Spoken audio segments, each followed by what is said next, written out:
We got a nice warm welcome from Magic, guys. Thanks. Thank you, guys. All right. Well, thank you all for coming in today. It's so great to talk to you right after the release of your sophomore album. Congratulations. How do you feel that it's out? It feels good. It's it's a little. You got to be patient when you put an album out because it takes time for people to hear it, especially in this day and age when we're all a little scattered. So we just have to be patient over the next 2 or 3 months to let it digest and for the word of mouth to get around. That we have an album out. Yeah, well, it's excellent. So if you haven't gotten it yet, definitely get it. It's out. It's called Primary Colors. And talk a little bit about what you set out to do with this record. What was your goal? After having a song as big as Rude, we kind of established an audience. And that audience likes a little imagination and something catchy and fun. And for us, we have a few sides as a band. One side is a highly musical side, coming as being educated musicians. And the other side is a pop side, a side that loves that simplicity too. So this album has a little bit of both. We didn't want to alienate any of our fans.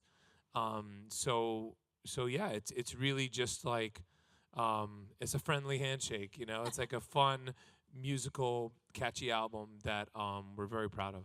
Were there a lot of songs that maybe didn't make it on the record? Did you guys go out in the studio? Were you writing and everything? Definitely. Actually, we created like a surplus amount of songs and then narrowed it down at the end.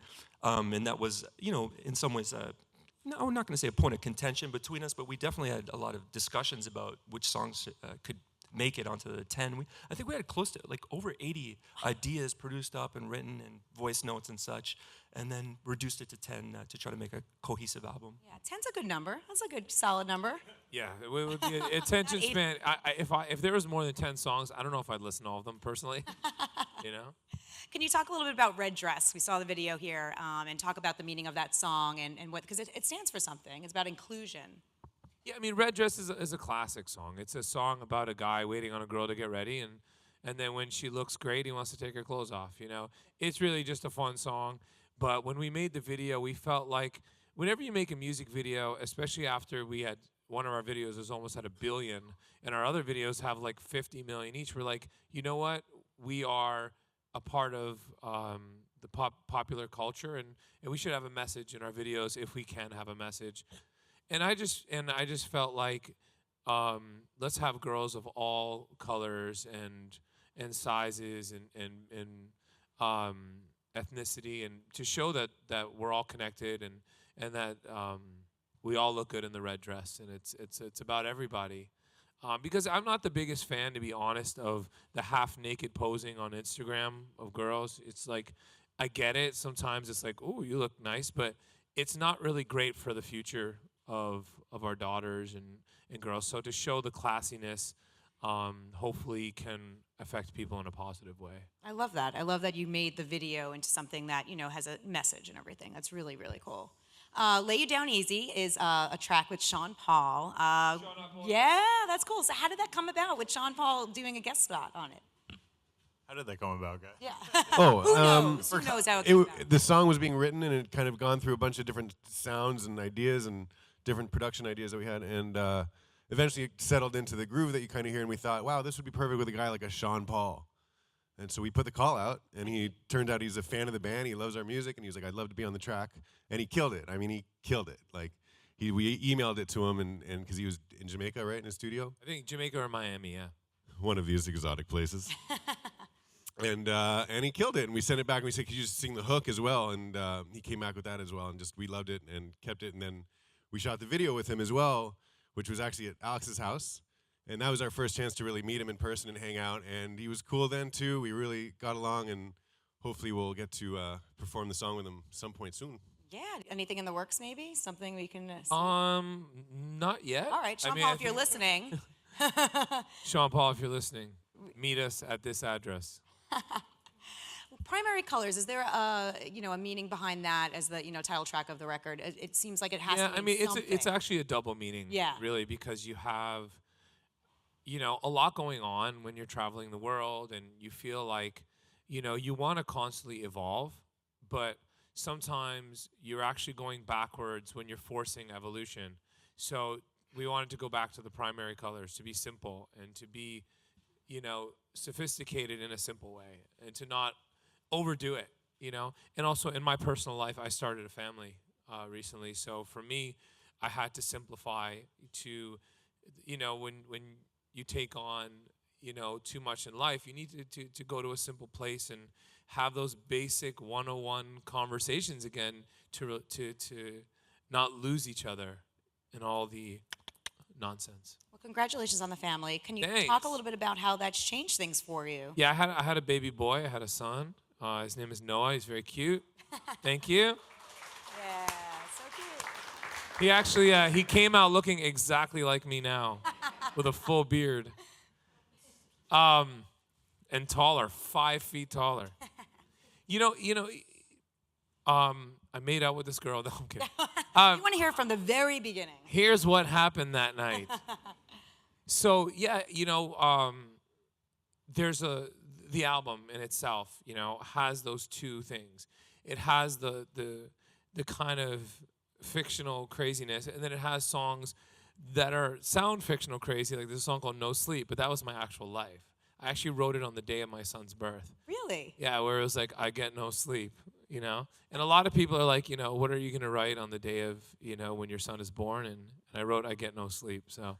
It's probably accurate. Yeah, so, whenever you're writing something, I don't know which part of my personality is going to show up, and sometimes sarcasm shows up, and then sometimes, emotional credibility, and sometimes musical credibility, and that's what happened that day.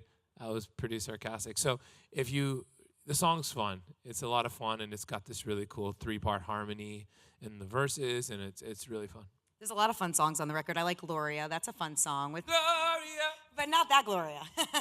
That is it? Yeah, that is that That's Gloria. no? Yeah. But it is.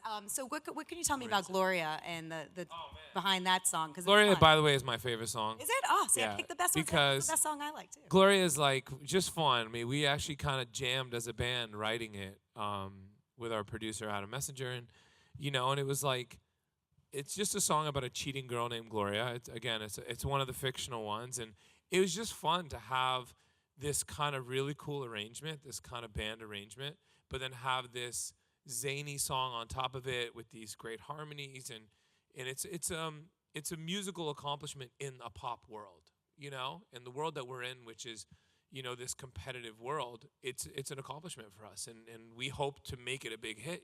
Like we feel like it would be great to have a song like that on the radio. I agree. So now we're hearing Red Dress. We're hearing other songs. So hopefully that'll be the next one we hear on the radio. Red Dress is the new one. Yeah. So Gloria is going to be the next one. I have a feeling. Well, we'll see. We'll see. Could happen. Yeah. Did you feel any pressure with this record? Because you did so well with the first one. Was there anything that you felt like, okay, sophomore record, Absolutely. I mean, there's tons of pressure after the immense success out of the first song out of the gate. In some ways, it's a blessing and a curse because you do so well with something and you don't want to necessarily get marginalized. But we feel so blessed and actually really lucky to be in that position. So the pressure, I think, was a healthy pressure, and it was just to, like Naz was saying before, not alienate our fans and try to create a body of work that was inclusive, had layers of credibility, but that also still, to a certain extent, succeeded, or else we would feel that it wasn't successful, and the pressure, I guess, was based on wanting those things to happen. Sure. Take me back to Rude and when that first hit, hitting #1 in multiple countries. What was that like for you guys? Overwhelming, exciting? It was wonderful. Yeah. It was wonderful. There's you gotta be gracious. You gotta accept positivity in your life. You can't look at it as negativity. No, it's not fun when people said that we sucked because we had a hit. It made no sense. But at the end of the day, it made sense in a lot of ways because it was like, it's everywhere and it's annoying you. And so after a while, when you keep hearing the song, you're like, I hate those guys. But that's why we're happy to be on to the new album. Yeah, right. Well, that's the thing. I mean, but can you talk a little bit about Rude? I mean, I'm sure you've answered this question before, but for people who don't know, because that's how a lot of people got to know you for the first time, where that song came about, because it seems like it was like again real just a song, and and fake it was fictional. It was a fiction. And it was just being creative, And Mark and I had started it, and we were just being creative, and then the song came about. It was like any other thing. It's hard to. I don't really know where the fictional songs come from because it is just tapping into the creative kind of childish part of your imagination. And so that song happened. I did not think that song was a hit. Well, that's what I was going to ask you. I Did you actually have just any didn't, idea? I didn't even like it. You didn't even like it? Oh, my God. No, I was like, I don't like this song. Why is everybody so into this? And then I grew to like it more and more. I started to appreciate the song that we had written. I was like, you know what? This is really fun and interesting, and it's got a nice twist, and and it's making people feel good, and it grew on me. We were talking a little bit behind the stage here about catchy songs and how hard it is to write a catchy song, kind of. Can you talk a little bit about that and the catchiness of, the songs on the new album and what that the fine line is between catchy and corny, right? So it's not like it's easy to write something catchy, but then it's easily corny. So it's really a careful placement in the way you sing, the way the arrangement is, everything, the words, where it's catchy and clever, not corny and annoying. So that we feel like we accomplished that on this album, that we were able to give all this great body of work that you could honestly memorize this album in 2 listens, but you still feel like there's something there. There's more heart, there's more soul. There's personal songs on this album that, are really personal. But I'm sorry, I can't help it. The stuff comes out of me catchy. It's not my fault. It's just like I guess I just listened to a lot of pop music growing up personally on the radio, and I'm just programmed like that. So you grew up a lot listening to radio. You didn't have many albums personally. What about you guys? Did you listen to radios, CDs, cassette tapes? What? Everything. Really. I was super lucky when I was young. My dad is a bass player, so he turned me on to a lot of like really cool music, like Herbie Hancock, and obviously we listened to a lot of pop, like Michael Jackson. The Bad album was the one I listened to the most as a kid. But I always got really into real musical music, and the Police too. When I was young, I really liked, and that's actually one of the bands that kind of influenced this band. So personally, I was always listening to the radio, but I was lucky enough to hear what they would call good music when I was young as well. And maybe Pink Floyd. Oh, absolutely. I actually got into Pink Floyd later in my life when I was like in high school, and they're the best. What about you? I mean, I know you listened to a lot of new music, different music in the last couple of years too to influence this record. Yeah, I actually grew up an R&B lover. I was obsessed with Boys to Men when I was 14, Although we come. Yeah, so yes, sing off. I was always, and then when I was about 18, 19, I started getting into soul music, like D'Angelo and Lauryn Hill. Yeah. Lauryn Hill's amazing. And D'Angelo's really sexy. And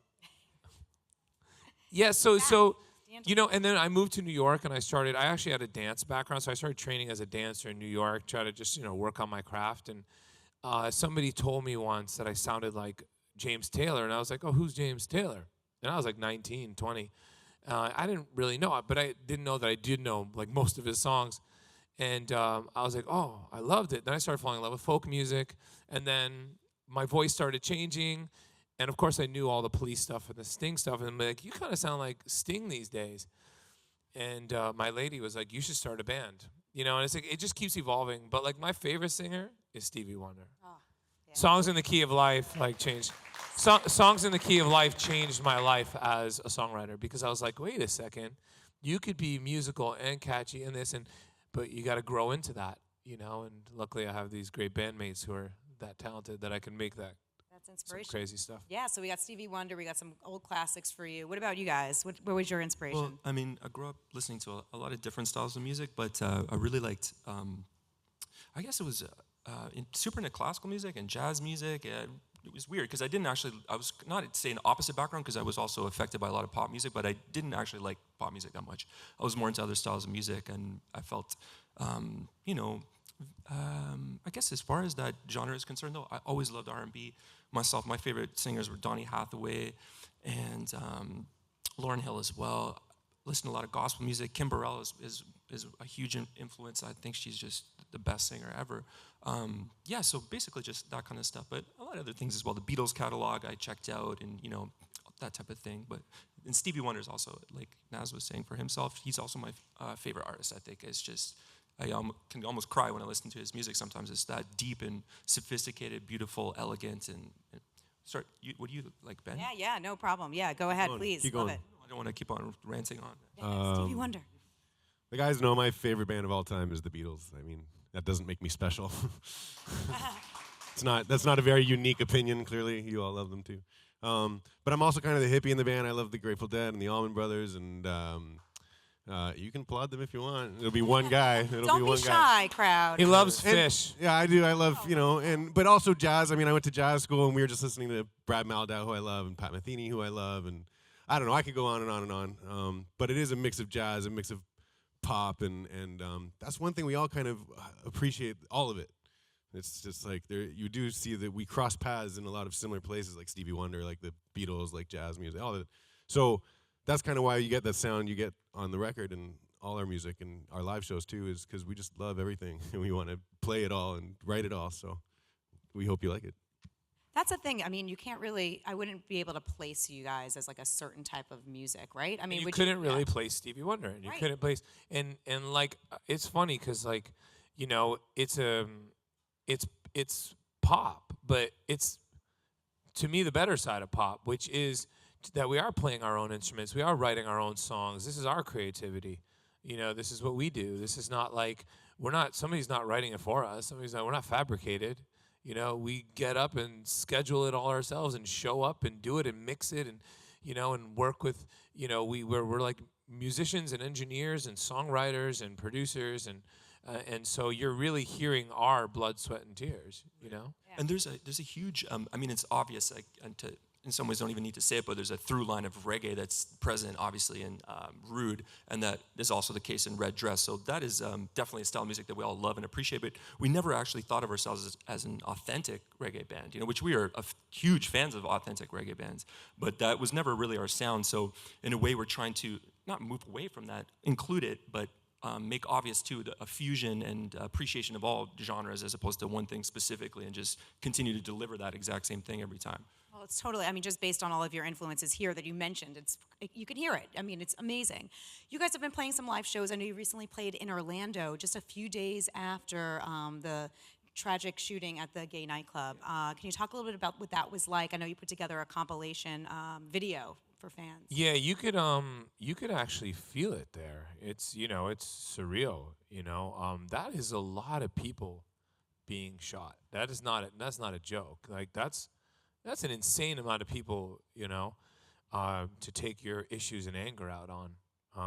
And so it's really sad. And when you go there, you actually hear stories, or you hear, like, we met one guy was like, yeah, he was a friend of a friend, like somebody who's in there. It's like, wow, this is really, really personal. This is like, you're there, we're 15 minutes away from this place.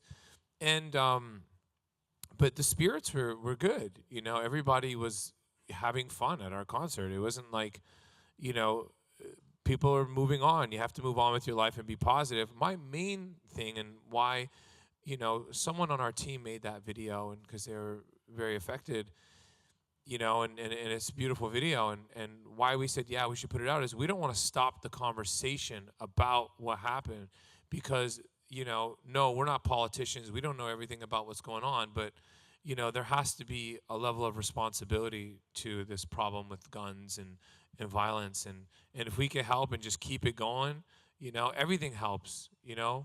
Plant one more tree, get rid of one more gun. If we can do that, then we would love to contribute.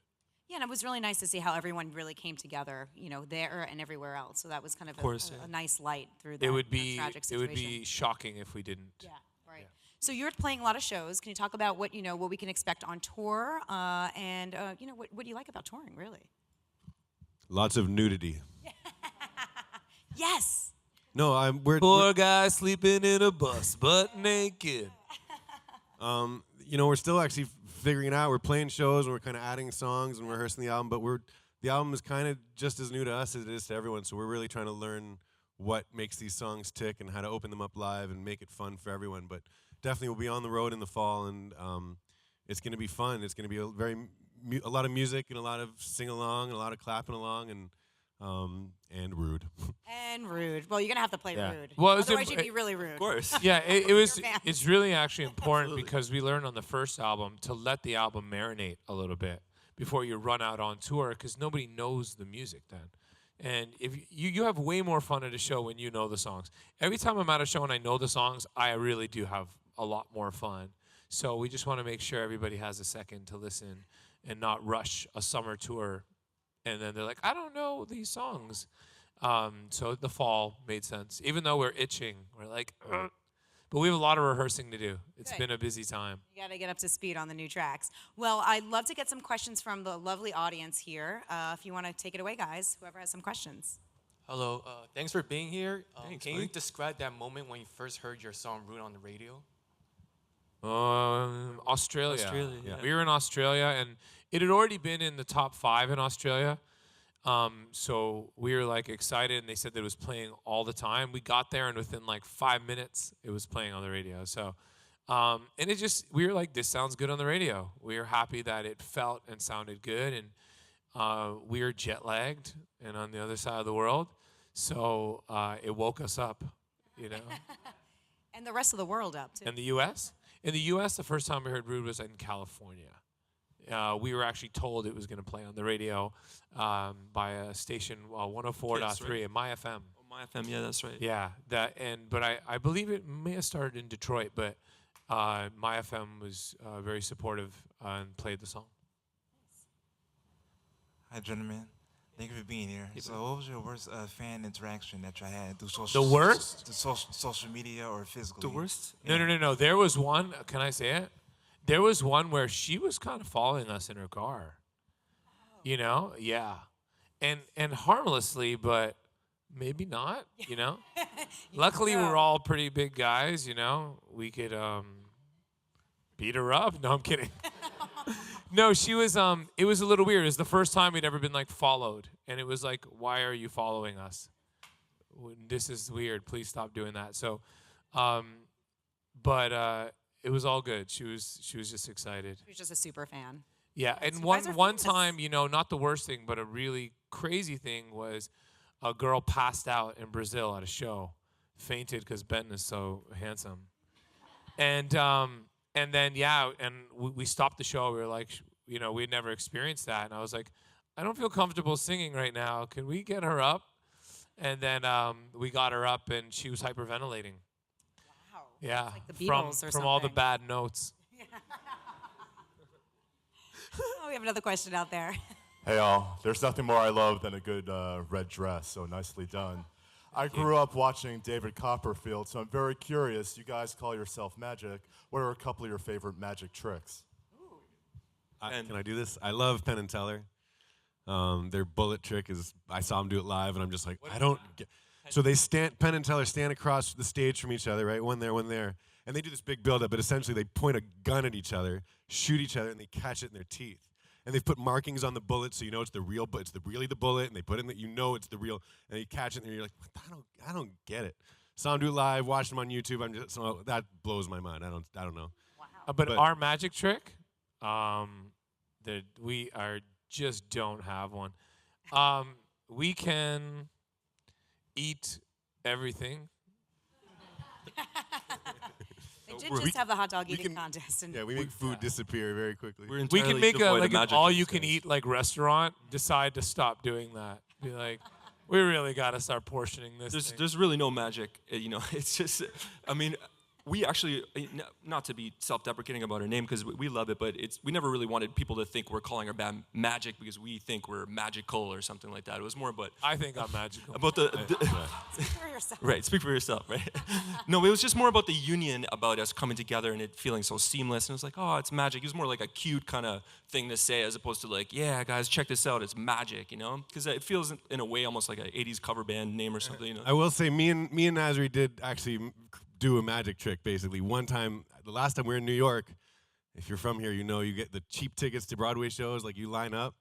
We got those tickets. They had like 50 Aladdin. tickets and 300 people lined up, and we got to see Aladdin for Because 20 bucks. No, it was like sold out.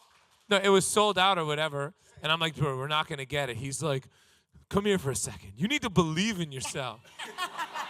Positive energy. And you know, I already look like Aladdin's cousin, so.